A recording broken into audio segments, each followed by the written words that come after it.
აჩვენებთ მე თქვენ როგორ ვასწავლოთ პატარას გადატრიალება, გადმოტრიალება.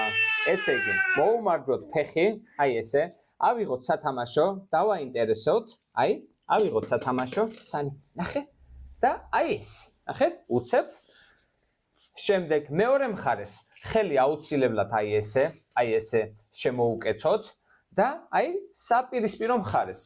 შემდეგ მეორე მხარეს, ნახე, სანი. აი ეს რამოდენიმეჯერ დღის განმავლობაში და აუცილებლად დაიწყებს პატარა თავისი დამოუკიდებლად გადატრიალებას. აბა რა შეგვიძლია? დავიწყოთ ბუქნები. შეგვიძლია ბუქნები, მაგრამ არ არის სასურველი. მეგობრებო, აი ამის კეთებას, რასაც ახლა აკეთებს ჩვენ, ვარჩიოთ, რომ შევასწავლოთ ხოხო. ეს არის ბევრად უფრო მნიშვნელოვანი და ბევრად უფრო სასარგებლო. ასე რომ მე არა ვარ მომხრე იმისა, რომ 4-5 თვიდან ჩავსვათ პატარები ჭოჭიალაში, ანუ დროზე-დროულად გადავიყვანოთ ვერტიკალურ მდგომარეობაში და ვაკეთებინოთ აი ესეთი მსგავსი ბუქნები, თუმცა შეუძლია. აი ესე გვერდჩევს. წავედით.